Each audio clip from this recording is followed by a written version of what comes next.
안녕하세요. 연합인포맥스 노현우입니다. 오랜만에 인사드립니다. 앞으로 자주 찾아뵙겠습니다.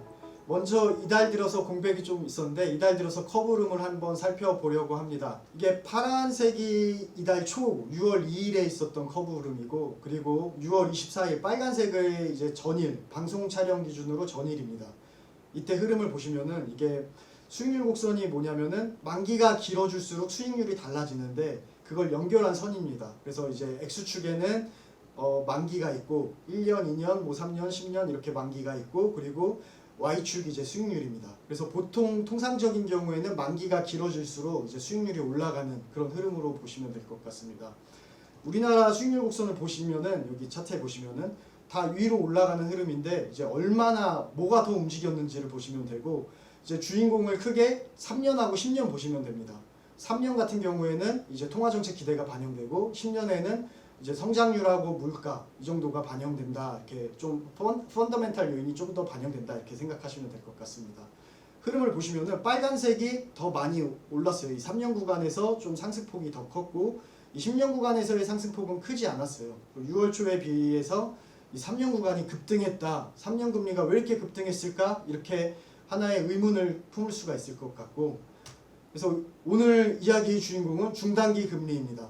중단기 금리는 앞서 말씀드렸듯이 이 통화정책 기대가 반영됩니다. 이제 말이 또 통화정책 기대하면 또 뭔가가 애매하고 어려운데, 통화정책이 뭐 별게 없잖아요. 이게 기준금리를 조정하는 건데 기준금리가 얼마나 내릴지를 반영하는 게 국고 3년 금리였는데, 여기서 생각보다 많이 내릴 줄 알았는데 지금 상황 보니까 덜 내리겠네, 이런 것들이 시장 금리에 반영이 되면서 이 커브 움직임도 3년 구간이 급등했다고 보시면 될 것 같습니다. 그러면 왜 그랬냐? 또 이 근본적인 원인을 찾아보면은 아파트 가격입니다. 서울 지역 아파트 가격이 뭐 10년 넘게 올랐다, 연율로 뭐 이런 얘기가 있는데, 6월 중순 기준으로 이걸 보면은 시티 보고서입니다. 이게 KB 가격 지수나 이런 걸 봤을 때 시티가 연율로 환산해 봤더니 최고 18%까지 급등했다, 이렇게 나타나고 있습니다. 이 차트에 보시면은 이 KB 차트가 KB 아파트 가격 지수 차트가 파란색입니다. 파란색 보시면 거의 뭐 18%죠. 물론 뭐 연율이란 것 자체가 이 주간 상승률이 52주 연속으로 이어진다는 걸 가정으로 하기 때문에 좀 모멘텀을 많이 반영하고 이것이 장기 추세라고 볼 수는 없습니다. 하지만 이제 하나 말할 수 있는 거는 이 상승세가 과도하다, 굉장히 폭발적인 흐름이다. 그래서 이게 어떻게 됐냐면 이렇게 가격이 오르니까 기준금리를 낮추려고 했던 한국은행의 그 정책에도 좀 영향을 주고, 한은은 뭐 당장 이제 통화정책에 대해서 그걸 많이 바꾸진 않았어요. 소통에 대해서 좀 더 매파적으로 얘기를 하고 있지만 당장 뭐 우리가 다음 행보는 인하가 아니다, 여기까지 얘기를 하진 않았는데, 지금 지표가 이렇게 나오니까 시장에서는 기준금리가 현재 2.5에서 2.0%까지는 낮아질 거다, 이렇게 반영을 했다가 최근에는 이러다가 우리 한 번밖에 안 낮출 것 같은데 2.25로 한 번 낮추면 끝일 것 같은데, 이런 것들을 시장 금리에 반영을 하고 있습니다. 그래서 지금 국고 3년 금리가 2.4% 중반대인데, 이거는 뭐냐면 2.25에다가 여기서 이제 금리 인하가 멈추고 그 다음에는 인상일 수도 있고 동결일 수도 있고, 이런 전망이 녹아들었다고 보시면 될 것 같습니다. 그래서 지금 시장 흐름은 8월에는 좀 금리가 내릴 걸로 봤다가 이제 금리가 올해 말로 그 한 번 남은 그 인하 횟수조차도 올해 말로 연기되진 않을까, 그런 것들을 걱정하는 단계. 네, 이거는 그러면 왜 이게 뭔 관련이 있을까? 이제 주식 투자하는 분들 입장에서 이게 어떤 흐름에서 좀 의미가 있을까를 좀 설명드리려고 제가 13년 스프레드, 국고채 3년하고 10년 스프레드하고 그리고 코스피 흐름을 한번 가져와 봤습니다. 10년 금리가 더 높으니까 10년 금리에서 3년 금리를 뺀 거, 이거를 스프레드라고 하는데, 그것이 이제 가장 가팔라졌던 시기가 있어요. 이게 2021년이라고 보면 되는데, 이때 보면 코스피가 같이 올랐어요.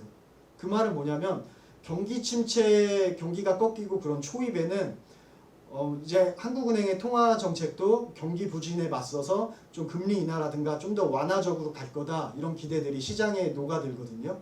그러면 중단기 금리가 급락하게 돼요.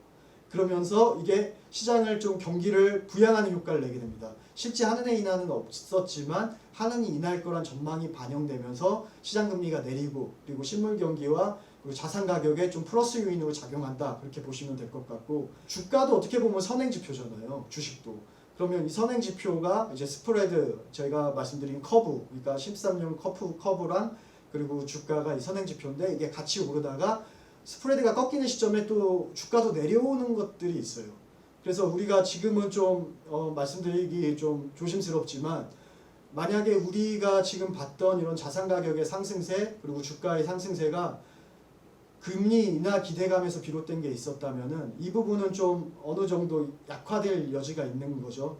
주택 가격이 빠르게 오르고 그리고 한은의 메시지가 좀 더 호키시하게 나온다면은 그러면은 주가에도 좀 더 플러스 요인 하나가 줄어들 수 있겠다 이런 생각을 할 수 있고 그래서 생각해 볼 부분은 지금 주택 가격의 상승세가 지속되면서 한은의 추가 인하 전망 자체를 위협할 정도로 이제 강세가 지속할지 이런 폭발적인 흐름이 지속할지 그 부분을 생각해 봐야 되고 그것이 지속한다면은 주가에는 안 좋을 수도 있다 이렇게 말씀을 드리고 다만 이제 기댈 거는 두 번째입니다. 이 자산발 인플레이션의 경로인데 최근에는 투자 자금이 주식 시장으로 더 유입되는 흐름이 있습니다. 그래서 주식 시장의 상승세가 주택 시장보다 더 가파릅니다. 주택 시장도 가파르지만 주식 시장도 빠르게 오르고 있어서 이 흐름이 이상적으로 유지된다면은 주택 가격의 그 자금이 주식 시장으로 몰리면서 주택 가격의 그런 폭발적인 흐름은 좀 더 완화될 수도 있고 그럴 경우에는 주식 시장이 오르고 그렇게 나쁘지 않고 한은도 인하 행보 자체를 이제 뒤집거나